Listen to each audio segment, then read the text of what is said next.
Good morning, fabulous listeners. It's February 19th, 2026, and welcome to the Gaily News, where we serve the facts straight up, no chaser. I'm your host, Elliot Bright, here to keep you in the loop.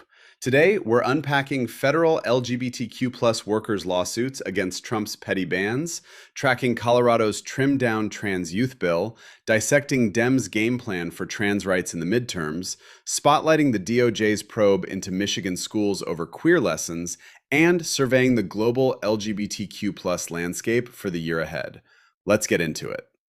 First, 5 fierce federal LGBTQ plus employees are hauling the Trump administration to court, charging that its bans on pride flags, bathroom access for trans folks, and forced job reassignments are blatant discrimination.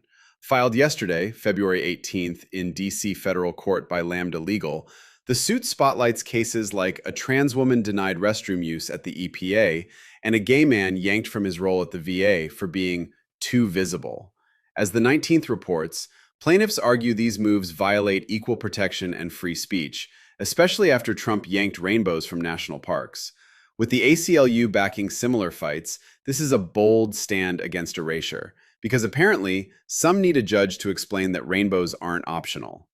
Next, Colorado lawmakers bowed to a veto threat from Governor Jared Polis and stripped a contentious family court provision from a bill sealing name change records for trans minors, advancing it on February 18th in Denver. The measure, sponsored by Representative Jennifer Bacon, aims to protect kids from doxing amid rising threats, but critics like Focus on the Family blasted it as undermining parental rights. Per the Denver Post, the tweak lets it move forward, potentially becoming law by summer, a pragmatic win in a state that's no stranger to queer progress, but a reminder that even allies draw lines when politics heat up. Shifting to midterm maneuvers, Democrats are scrambling to craft a sharper message on trans rights after the 2024 election drubbing, with leaders like Senator Tammy Baldwin warning, "You cannot let there be a vacuum," in a February 18th strategy session in D.C. As the Washington Post details, the party plans town halls and ads countering GOP fearmongering, emphasizing personal stories over policy jargon.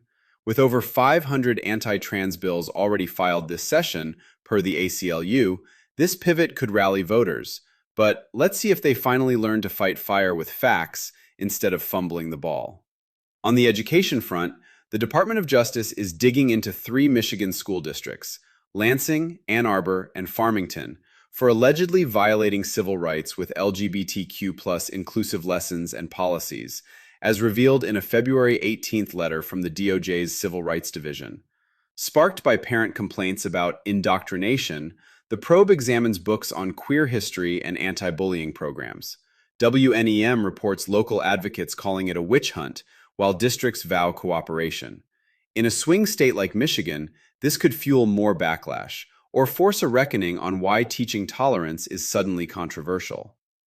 Finally, on the global stage, a fresh report from Erasing 76 Crimes outlines the 2026 LGBTQ plus rights horizon, highlighting court battles in Japan over marriage equality, Botswana's appeal on decriminalization, and Hungary's fight against anti-queer laws, all set for rulings this year.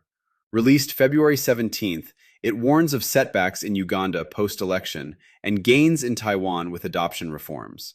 With Amnesty International echoing calls for vigilance, it's a mixed bag, progress in some corners, peril in others. Time for the world to decide if equality is a trend or a must-have. That's your Gaily News for February 19th, 2026. We appreciate all of our listeners finding us wherever you listen to your podcasts.